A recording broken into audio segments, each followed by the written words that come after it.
Eu quero continuar falando aos irmãos sobre a temática do Natal, mas de um modo todo especial sobre aquilo que a Escritura tem a nos dizer desde o Antigo Testamento. Eu quero pedir aos irmãos que abram suas Bíblias aí, em Números, capítulo 24, abra sua Bíblia aí, livro de Números, capítulo de número 24, é uma das passagens que eu particularmente tenho muito apreço, devido à importância no sentido de que foi uma das primeiras profecias. Curiosamente, foi um dos primeiros profetas que falou a respeito da vinda de Jesus nessa passagem. Números 24, a partir do verso 14, é isso mesmo, a partir do verso de número 14 nós vamos ler, em que um homem chamado Balaão, ele disse o seguinte, a partir do verso 14, diz assim a palavra de Deus: Agora eis que vou ao meu povo, vem avisar-te-ei do que fará este povo ao teu nos últimos dias. Então proferiu a sua palavra e disse, palavra de Balaão, filho de Beor, palavra do homem de olhos abertos, palavra daquele que ouve os ditos de Deus e sabe a ciência do Altíssimo, daquele que tem a visão do Todo-Poderoso e prostra-se, porém de olhos abertos. Vê-lo-ei, mas não agora. Contemplá-lo-ei, mas não de perto. Uma estrela procederá de Jacó, de Israel subirá um cetro, que ferirá as têmporas de Moabe, e destruirá todos os filhos de Sete. Edom será uma possessão, Seir, seus inimigos, também será uma possessão, mas Israel fará proezas. De Jacó sairá o dominador, e exterminará os que restam das cidades. Viu Balaão a Amaleque, proferiu a sua palavra e disse, Amaleque é o primeiro das nações, porém o seu fim será a destruição. Viu os queneus, proferiu a sua palavra e disse, segura está a tua habitação, e puseste o teu ninho na penha, todavia o queneu será consumido. Até quando? Assur te levará cativo. Proferiu ainda a sua palavra e disse, ai, quem viverá quando Deus fizer isto? Homens virão das costas de Quitim em suas naus, afligirão Assur e a Éber, e também eles mesmos perecerão. Então Balaão se levantou e se foi, e voltou para a sua terra, e também Balaque se foi pelo seu caminho. Vamos orar, irmãos. Deixe sua Bíblia aberta nesta porção da Escritura. Senhor, nós mais uma vez nos encontramos diante da Tua palavra, suplicando a Tua misericórdia sobre cada um de nós. Misericórdia para compreendermos a porção da Tua palavra que agora acabamos de ler. Te pedindo, Senhor, que o Teu Santo Espírito, o mesmo que inspirou esta palavra, nos abra a mente e o coração, nos ilumine nossa mente para compreendermos esta palavra que é inspirada. Por isso, ó Deus, nós oramos te pedindo, desvenda os nossos olhos para que nós contemplemos as maravilhas da Tua lei, que é a Tua palavra, em nome de Jesus. Amém. Queridos irmãos, um dos aspectos mais maravilhosos que nós encontramos na Escritura Sagrada, na Palavra de Deus, é o fato de que ela, em toda ela, aponta para Cristo Jesus. O assunto da Bíblia, o assunto das Escrituras, tanto do Antigo como do Novo Testamento, não é outro senão a pessoa bendita de Cristo Jesus. Do Gênesis ao Apocalipse, de Moisés, passando por até Malaquias, indo até o último livro da Bíblia, da Palavra de Deus, toda a Escritura aponta e fala a respeito de Jesus. Quando nós lemos as Escrituras, precisamos entender que a Escritura não diz respeito a nós. O assunto da Bíblia não é sobre nós, não é sobre a nossa vida, não é sobre a vida do povo de Deus, não é sobre nenhum aspecto humano em si, é sobre Jesus, é sobre Cristo Jesus. Esse é o assunto da Bíblia. Martinho Lutero, reformador alemão, dizia que assim como nós quando vamos a um berço, esperamos encontrar uma criança num berço, devemos ir às Escrituras esperando encontrar Cristo, porque de fato Ele está lá. O próprio Jesus disse a respeito disso, de que a Escritura testifica a respeito dele. Este é o assunto da Bíblia. Portanto, quando nós olhamos para tudo aquilo que a Bíblia nos mostra, em toda a sua parte, nós vamos encontrar a centralidade da pessoa de Cristo. Mas é verdade que existem algumas passagens da Bíblia que são muito mais claras do que outras. Existem passagens da Escritura que falam de modo muito mais claro do que outras passagens. Esta, por exemplo, que nós acabamos de ler, é uma delas. Domingo passado nós lemos e meditamos um pouco, especialmente em Gênesis capítulo 3, verso 15, que foi o proto-evangelho, a primeira manifestação do evangelho, isto é, a primeira vez que Deus na história do homem caído falou a respeito da vinda do Cristo que estava por vir. E agora aqui novamente nesta passagem, mais uma vez, o Senhor fala a respeito da vinda de Cristo Jesus. Este é o assunto desta, que faz parte também de muitas outras profecias. Mas o que é interessante é que o contexto desta passagem começa ainda no capítulo 22 de Números. Não começa aqui. Você percebeu aí na leitura que parece que a gente está no meio de uma história. E realmente é isso. Mais do que no meio, no final de uma história. Porque o contexto dessa passagem começa no capítulo 22, quando Balaque, o rei de Moabe, ele fica apavorado porque Israel havia recém saído do Egito e estava tomando diversas cidades. Agora Israel chega às portas de Moabe e Balaque, que era o rei de Moabe, o rei dos Moabitas, ele se encontra apavorado com a ameaça que Israel estava fazendo ali. E o que ele faz, este homem? Ele chama um agoureiro, um feiticeiro, um mágico, um bruxo, alguma coisa esquisita desse tempo lá que era conhecido e muito comum naquele contexto da Mesopotâmia, chamado Balaão. Ele chama este homem para que amaldiçoasse ao povo de Deus, ou como se diz no ditado popular, para que jogasse uma praga sobre Israel, para que amaldiçoasse a Israel. E é claro que isso não deu certo, porque nós conhecemos um pouco dessa passagem. Balaão, ao invés de amaldiçoar a Israel, ele abençoa a Israel por pelo menos 3 vezes, porque o Senhor lhe havia mandado isso. É interessante isso. Deus havia ordenado a Balaão que ele não amaldiçoasse a Israel, mas que ele abençoasse ao povo do Senhor. E nesse contexto, meus irmãos, Balaão ele fala acerca daquele que é a maior bênção do povo de Deus, que é a pessoa do Senhor Jesus. A pessoa de Cristo Jesus, de todas as bênçãos que Balaão proferiu sobre Israel, ele fala acerca da pessoa do Cristo que estava por vir. Uma profecia que foi dita ainda muito tempo antes de todas as coisas acontecerem, ou seja, podemos dizer que se trata de um Natal proclamado milênios antes de Cristo nascer, ou pelo menos quase 2 milênios antes de Cristo nascer. Ou seja, mais do que isso, o que Balaão viu aí? Balaão viu um Cristo vitorioso, Balaão viu um rei vitorioso, um rei que domina sobre os seus inimigos. E é sobre isso que eu quero falar com os irmãos nessa noite, sobre este rei vitorioso que Balaão contemplou na sua visão permitida por Deus, ali para mostrar ao seu povo que viria o Cristo que reinaria sobre toda a terra, sobre todo o mundo. Eu quero falar com os irmãos 3 verdades que esse texto nos ensina. Em primeiro lugar, a primeira verdade que esse texto da palavra de Deus nos mostra aí é que Cristo ele é o rei do seu povo, ele é o rei do verdadeiro Israel. Como eu disse, meus irmãos, aqui está um profeta, mas um profeta estranho. Balaão é um profeta extremamente estranho, porque ele nem fazia parte do povo de Israel. Balaão ele era conhecido como um agoureiro, como um mágico, como uma espécie de bruxo.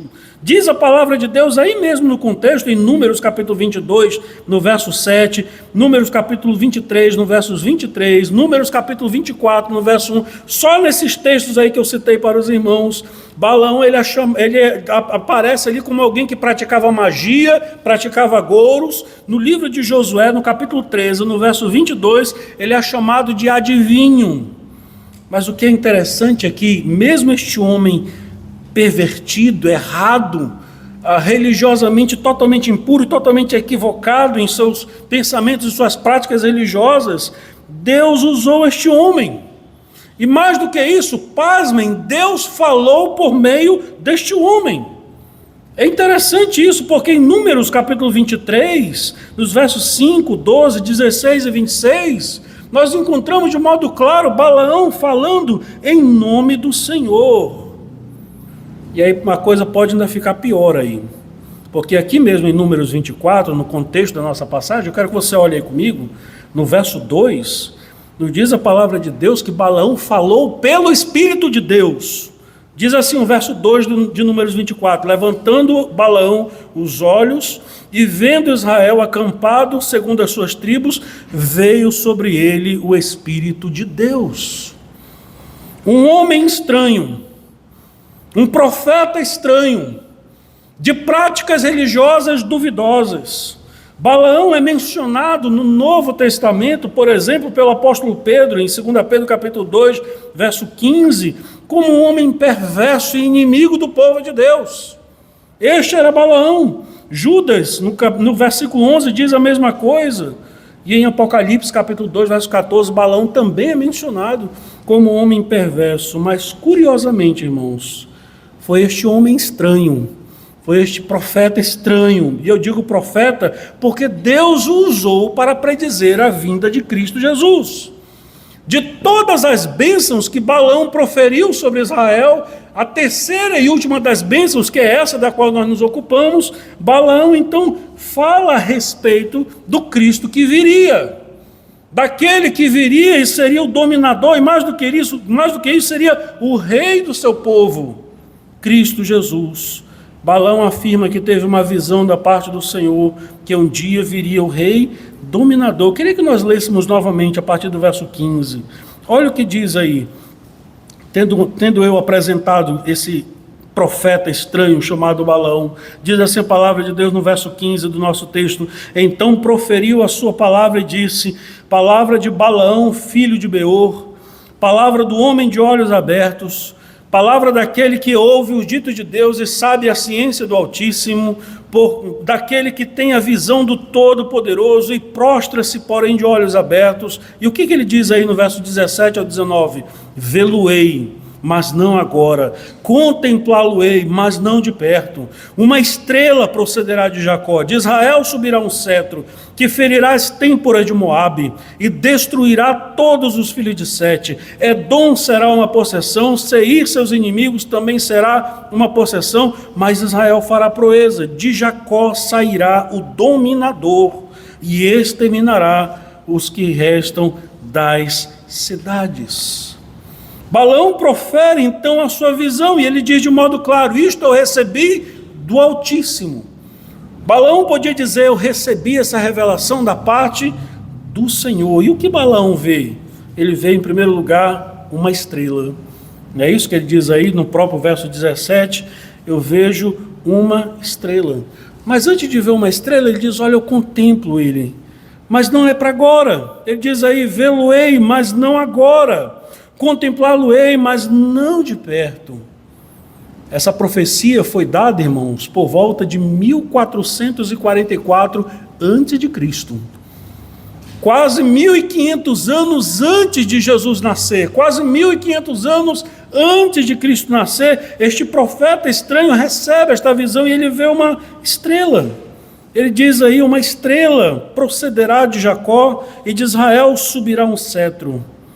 É interessante que no contexto do Antigo Oriente Médio, as estrelas elas sempre simbolizavam um aspecto de realeza. Geralmente os reis dos povos mesopotâmicos e dos povos da antiguidade, do Antigo Oriente Médio, eles eram comparados a uma estrela. A realeza tinha esse símbolo. Por isso que Balaão contempla tal coisa, ou seja, ele está falando de modo claro de que aquele que viria seria um rei. Não por acaso o rei da Babilônia, Nabucodonosor, em Isaías 14, verso 12, ele é identificado com uma estrela. Ele é identificado exatamente assim. Não é por acaso que isto acontece. Ora, meus irmãos, como também não é por acaso que Cristo Jesus ele é precedido e anunciado também por uma estrela. Não é interessante o texto que lemos de Mateus capítulo 2, do verso de 1 a 12? Em que aqueles homens também estranhos, diz a palavra de Deus que eram magos. É isso que diz a palavra de Deus. Nós não sabemos informações. Existem aquelas lendas que dizem que eram 3, nós não sabemos se eram exatamente 3. Existem aquelas lendas que dizem que tinham até nomes, Baltazar, Belchior e tal, esses nomes aí, mas isso tudo são lendas. Mas o que a Bíblia afirma, o que a palavra de Deus diz em Mateus capítulo 2, o texto que lemos, é que estes homens eles eram magos, que eram do Oriente, e que viram uma estrela no céu. E ao ver essa estrela no céu, eles perceberam o quê? Um rei nasceu. E este rei não é simplesmente um rei qualquer, mas é um ente divino.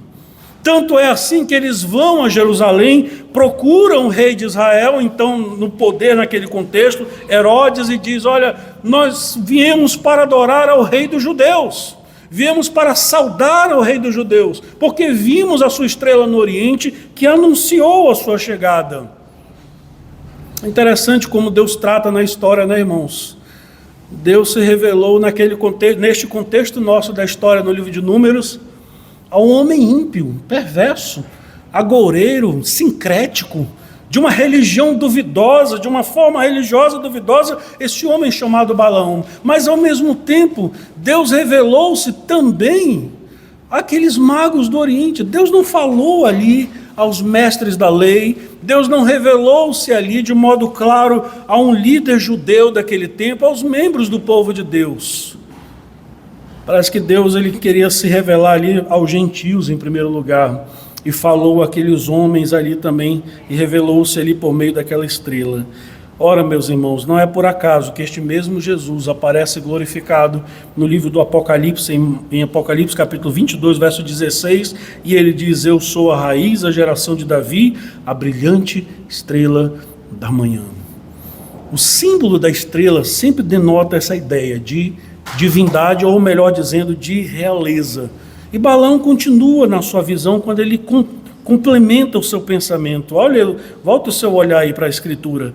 Ele continua dizendo aí mesmo no verso 17, depois dele dizer que uma estrela procederia de Jacó, ele vai dizer que de Israel também subirá um cetro.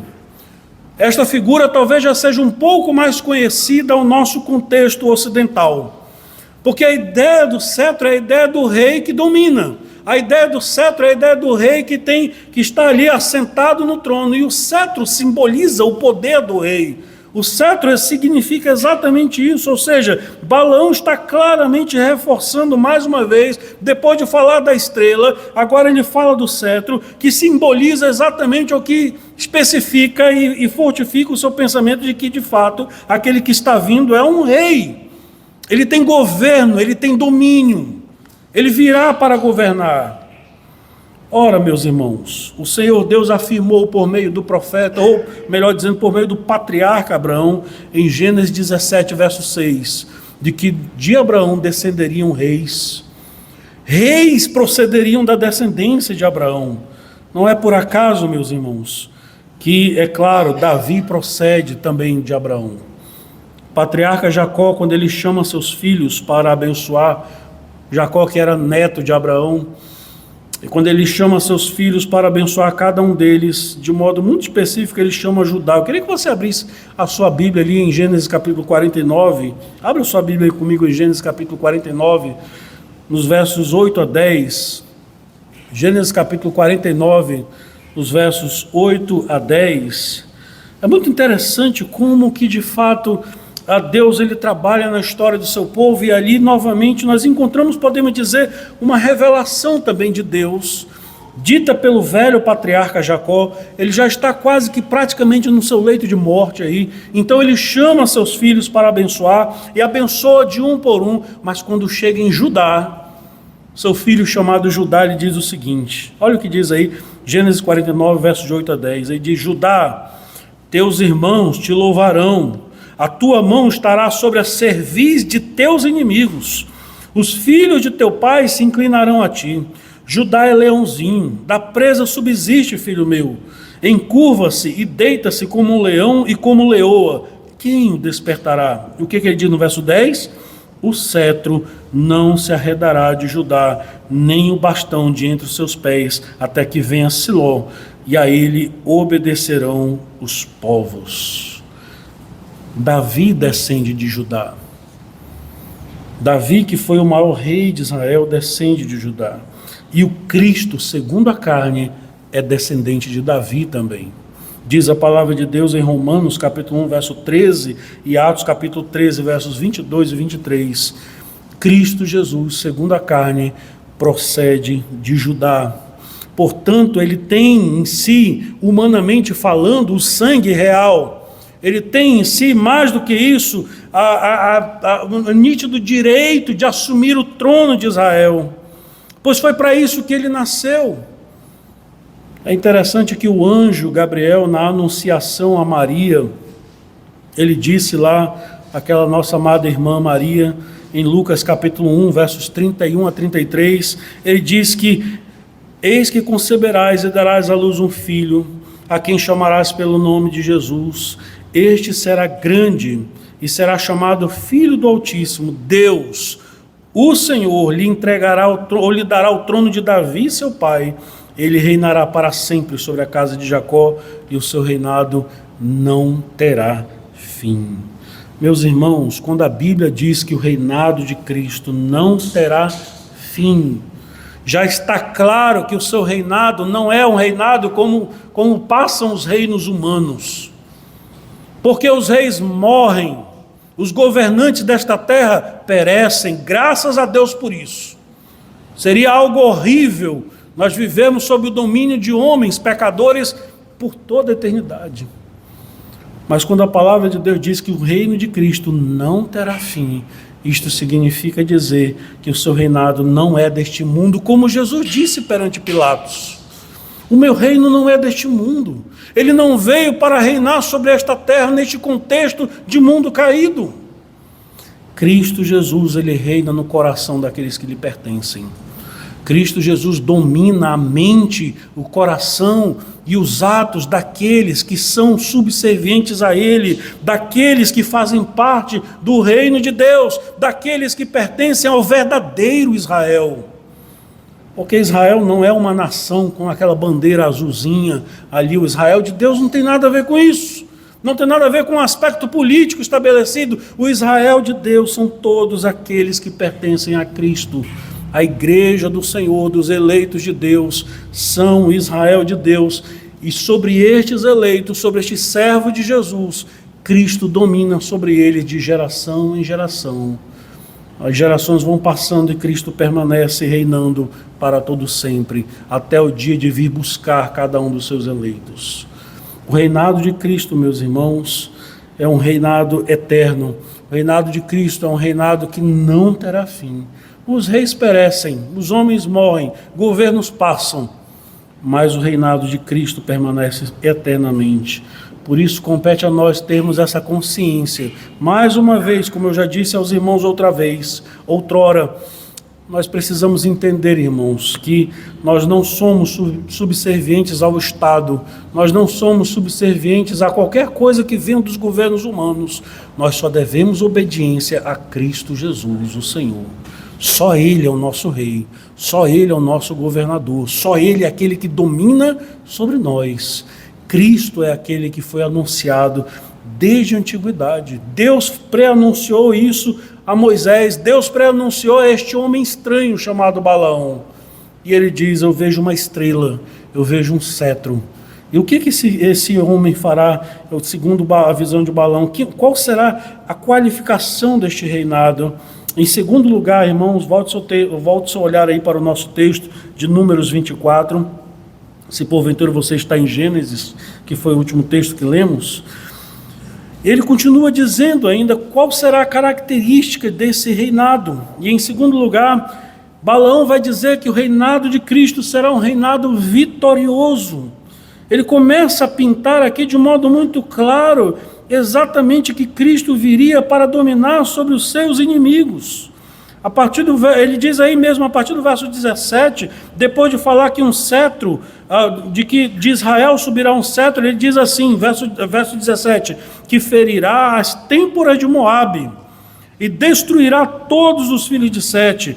Edom será uma possessão, Seir, seus inimigos, também será uma possessão, mas Israel fará proezas. De Jacó sairá o dominador e exterminará os que restam das cidades. Viu Balaão Amaleque, proferiu as suas palavras e disse: Amaleque é o primeiro das nações, porém o seu fim será a destruição. Viu os queneus, proferiu a sua palavra e disse: segura está a tua habitação, e puseste o teu ninho na penha, todavia o queneu será consumido. Até quando? Açu te levará cativo. E ele continua falando aí. Balaão passa a citar muitas cidades, muitos povos, muitas nações que eram poderosas naquele tempo, que eram vistas pelos homens como a glória daquele tempo. Nós começamos cantando com o quê? A glória deste mundo nada é. Mas eram as glórias daquele tempo. Povos e nações que os homens olhavam para os seus governantes e ficavam vislumbrados com a beleza e o poderio que eles tinham, dos quais Moabe, o povo moabita, era um deles. Moabe, que agora está apavorado porque Israel está às suas portas ali. Moabe, cujo rei chamado Balaque contrata este estranho profeta Balaão para que amaldiçoasse Israel. Tamanho foi o pavor dele. Não é por acaso, meus irmãos, que os moabitas, eles perseguem ao povo de Israel constantemente na história de Israel, e mais do que isso, os moabitas tornam-se um símbolo vivo, claro, visível dos inimigos do povo de Deus. Os inimigos do povo de Deus sempre estiveram presentes, os inimigos do povo de Deus sempre estiveram presentes no mundo. E aqui os moabitas, eles tornaram-se como um símbolo desses inimigos do povo de Deus. Os profetas falaram abundantemente dos moabitas, mas o que é interessante é que o que Balaão fala a respeito de Moabe?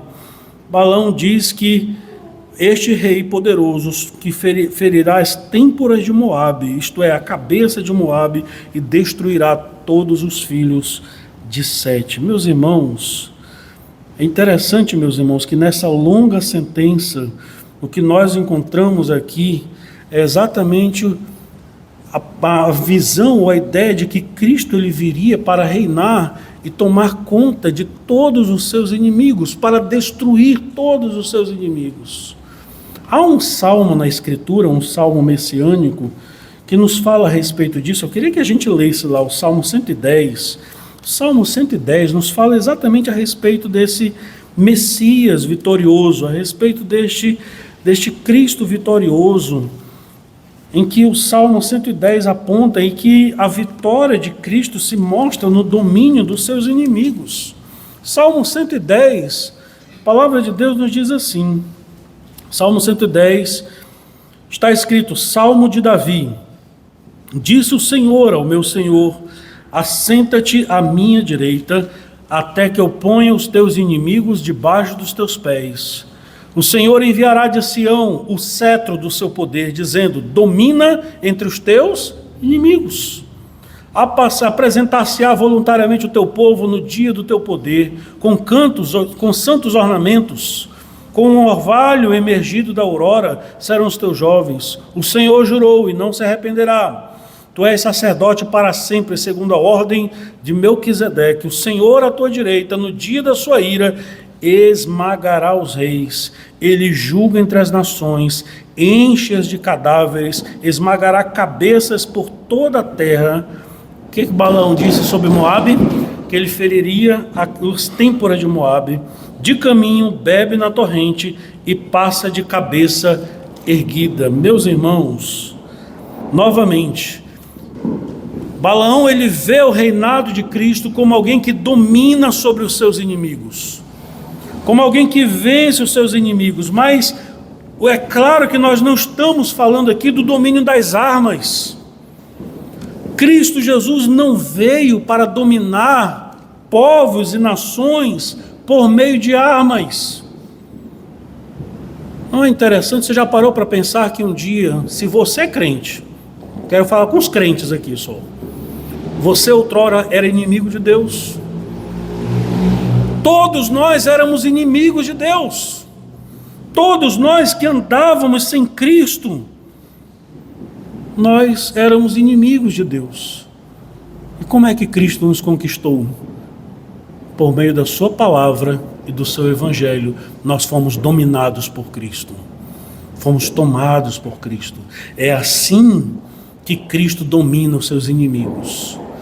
Eu não estou negando, irmãos, o fato de que um dia Cristo Jesus virá em definitivo e destruirá de fato a todos os seus inimigos e os inimigos do povo de Deus de um modo geral. Mas o que nós encontramos nas páginas do Evangelho é exatamente esse Cristo vitorioso, esse Cristo que vence todos os seus inimigos, esse Cristo que começa a destruir o reino de Satanás. Eu falava ainda hoje pela manhã, no período do evangelismo, que esse é o propósito do evangelismo e da evangelização. À medida que o evangelho avança, à medida que o reino de Deus avança, o domínio de Satanás cai por terra. Cristo vai tomando conta dos seus inimigos. Cristo vai derrotando os seus inimigos. Não é por acaso, meus irmãos, que em Colossenses capítulo 2, no verso 14 e 15, o apóstolo Paulo vai dizer que Jesus ele expõe à vergonha todos os principados e potestades na cruz. A cruz para nós não é um símbolo de derrota, é um símbolo de vitória, porque ali Cristo derrota principados e potestades, ele vence a morte depois, ressuscitando ao terceiro dia. Ele parte para os céus como Cristo vitorioso. É interessante a figura que Paulo ele pinta em Efésios 4. Hoje está complicado, né? Parece que um barulho está horrível hoje, né? Me ajudem aí que eu estou tentando me concentrar aqui. Mas é interessante que em Efésios capítulo 4, por exemplo, a figura que Paulo pinta em Efésios 4, de 7 a 10, é a figura de um Cristo vitorioso. Se nós pudermos abrir lá em Efésios capítulo 4, abra comigo lá a sua Bíblia em Efésios capítulo 4. Em Efésios capítulo 4 é um dos textos que eu acho mais belíssimos, que nos fala a respeito deste Cristo vitorioso. Efésios capítulo 4, do verso 7 ao 10. Olha o que a palavra de Deus nos diz aí. Paulo está meditando aqui exatamente na ressurreição do Senhor, aliás, na ascensão de Cristo aos céus. Pensemos, irmãos, Cristo vence os inimigos na cruz, Cristo vence a morte ressuscitando ao terceiro dia, e quando ele sobe assunto aos céus, ele vai como um general vitorioso, porque essa é a figura que Paulo pinta aqui. Efésios capítulo 4, verso 7 a 10 diz assim: a graça foi concedida a cada um de nós, segundo a proporção do dom de Cristo, por isso diz, olha o que diz a palavra de Deus, quando ele subiu às alturas, isto é, quando ele foi assunto aos céus, levou cativo o cativeiro e concedeu dons aos homens. Ora, o que quer dizer subiu? Senão que também havia descido às regiões inferiores da terra. Aquele que desceu também é o mesmo que subiu acima de todos os céus para encher todas as coisas. Paulo pinta aqui a figura de uma apoteose, que era muito conhecido de gregos e romanos naquela época.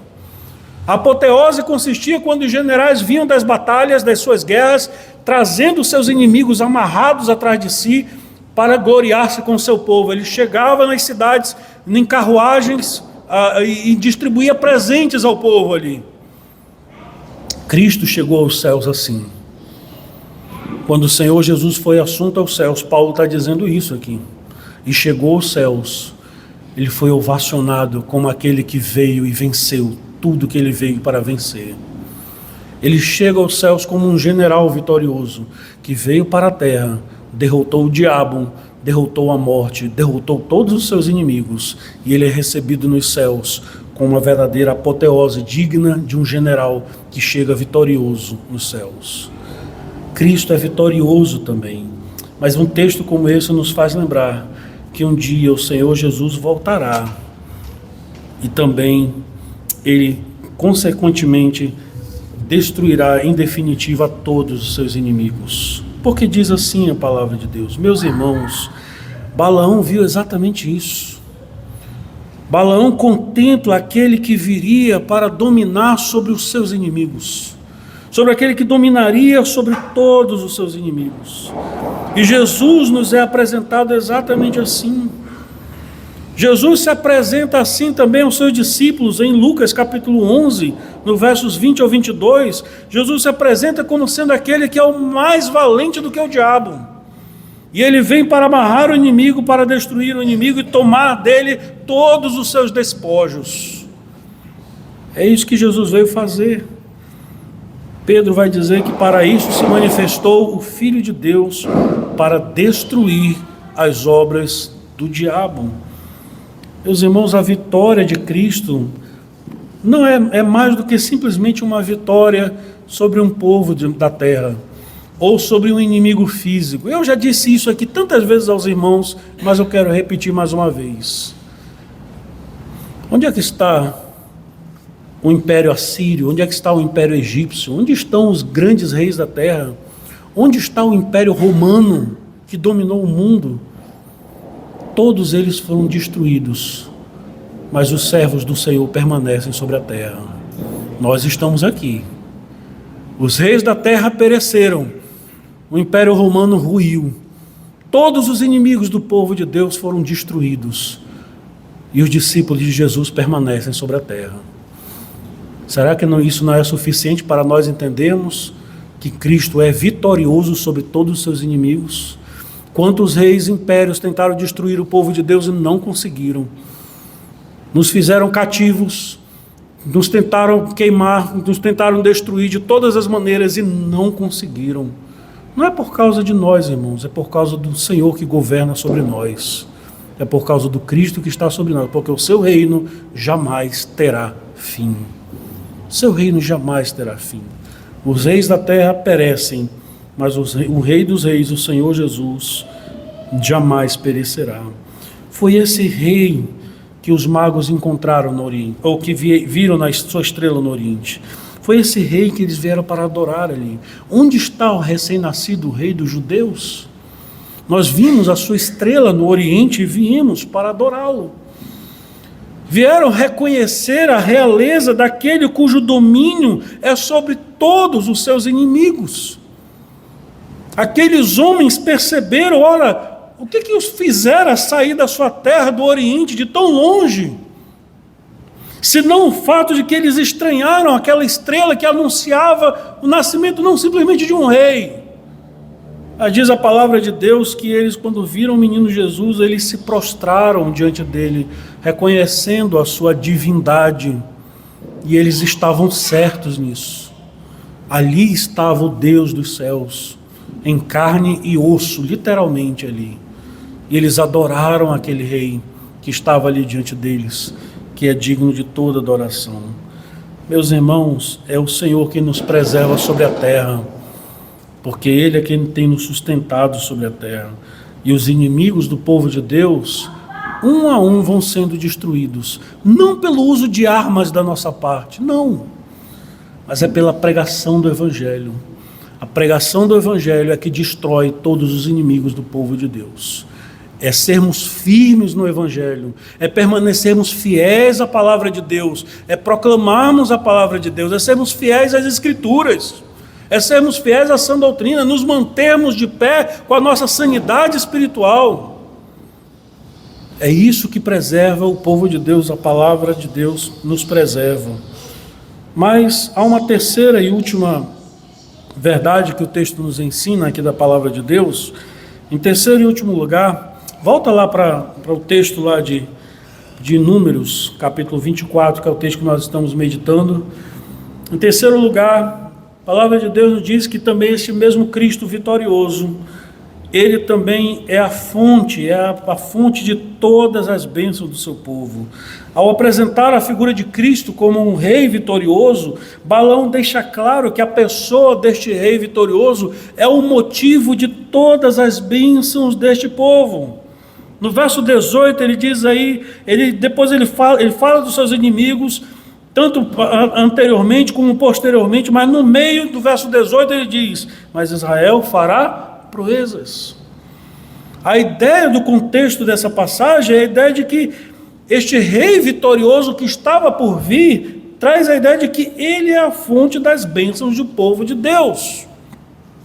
O povo de Deus está alicerçado na figura deste ente, deste rei, que não é simplesmente um rei, mas é um rei abençoador, ou é um rei que domina sobre os seus inimigos. A fonte da bênção do povo de Deus não é outra pessoa, não é outro, senão a pessoa de Jesus. É isso que o Salmo 110 vai dizer também, e tantas outras passagens da Escritura Sagrada, de maneira que em Cristo Jesus nós podemos suportar todas as coisas, porque a bênção do Senhor está sobre nós e nada pode nos condenar quando nós estamos em Cristo Jesus. Mas a Israel fará proezas. Israel fará proezas, disse Balaão aí, esse estranho profeta. Isso me faz lembrar, meus irmãos, Romanos capítulo 8, por exemplo. Vamos ler lá Romanos capítulo 8, uma passagem que nós conhecemos. Em Romanos capítulo 8, por exemplo, no verso 33, Romanos capítulo 8, a partir do verso 33, podemos ler a partir do verso 31, do verso 31 ao 39, nós encontramos de modo muito claro o apóstolo Paulo falando acerca dessa fonte de bênção que é Cristo Jesus para o seu povo, em que ele diz assim: que diremos, pois, à vista destas coisas, verso 31 de Romanos 8, se Deus é por nós, quem será contra nós? Aquele que não poupou o seu próprio filho, antes por todos nós o entregou, porventura não nos dará graciosamente com ele todas as coisas? Quem tentará acusação contra os eleitos de Deus? É Deus quem os justifica. Quem os condenará? É Cristo Jesus quem morreu, ou antes, quem ressuscitou, o qual está à direita de Deus e também intercede por nós. Quem nos separará do amor de Deus, ou do amor de Cristo? Será tribulação, ou angústia, ou perseguição, ou fome, ou nudez, ou perigo, ou espada? Como está escrito, por amor de ti somos entregues à morte o dia todo. Fomos considerados como ovelhas para o matadouro. Mas olha o que ele continua dizendo, irmãos. Em todas estas coisas, isto é, apesar da tribulação, porém somos mais que vencedores, por meio daquele que nos amou. Porque eu estou bem certo de que nem a morte, nem a vida, nem os anjos, nem principados, nem coisas do presente, nem do porvir, nem os poderes, nem altura, nem profundidade, nem qualquer outra coisa poderá separar-nos do amor de Deus que está em Cristo Jesus, o nosso Senhor. Ele é a fonte das bênçãos do povo de Deus. Ele é quem sustenta o seu povo. Ele é quem está à frente do seu povo. Não há outro motivo de alegria, de bênção, de prazer para nós que somos povo de Deus, senão a pessoa bendita de Cristo Jesus. Foi esse Cristo que Balaão viu lá, 1444 anos antes dele nascer. Deus revelou a este homem. Como é que Deus faz, né? Deus usa os seus próprios inimigos para falar da sua palavra. Deus usa aqueles estranhos ali para falar da sua palavra, mostrando que a sua soberania não está somente sobre o seu povo, está para muito além do que possamos imaginar. Meus irmãos, esse é o nosso Deus, que domina sobre os seus inimigos. Balaão era inimigo do povo de Deus. Ele é apresentado assim na Escritura. No entanto, Deus, como quem diz, agora você vai falar a minha palavra. Eu vou te usar para falar a minha palavra e abençoar o meu povo. Deus faz assim com o seu povo. A mensagem do Natal, meus irmãos, concluindo aqui, é o anúncio feito pelo anjo Gabriel a Maria. E é isso que nós não podemos esquecer jamais. Conceberás e darás à luz um filho, a quem chamarás pelo nome de Jesus. Esse será chamado Filho do Altíssimo. Deus, o Senhor, lhe dará o trono de Davi, seu pai. Ele reinará para sempre sobre a casa de Jacó, e o seu reinado não terá fim. Meus irmãos, este é o rei que está à frente do seu povo. E de modo muito aplicativo a nós, já concluindo aqui, de modo muito aplicativo a nós, isso nos faz lembrar que o Senhor está tomando conta de cada um de nós e da sua igreja, do seu povo. Quando nós passarmos por momentos de angústia, quando nós nos virmos perseguidos por nossa fidelidade à palavra de Deus, não nos esqueçamos de que esse Jesus que veio para vencer e que derrota todos os seus inimigos, tal como nos é apresentado na sua palavra, na palavra de Deus aqui, ele é aquele que disse e promete a nós: no mundo passais por aflições, mas tende bom ânimo. O que ele diz? Eu venci o mundo. Ele não vai vencer, ele não vencerá, ele já venceu. Eu venci o mundo, disse o Senhor. É nesse Jesus que nós devemos depositar a nossa confiança, a nossa alegria. Esse é o Jesus do Natal, que nasceu para vencer, que nasceu para destruir os seus inimigos. A vitória de Cristo Jesus é a nossa vitória. Na vitória de Cristo Jesus, de fato, nós podemos nos gloriar. A nossa glória está na vitória de Cristo sobre todos os seus inimigos. Caminhemos assim, irmãos, olhando para esse Jesus do Natal, para esse Jesus que foi anunciado pelos profetas milênios atrás, mas que se revelou na noite do Natal ao seu povo e a todos aqueles que nele creem.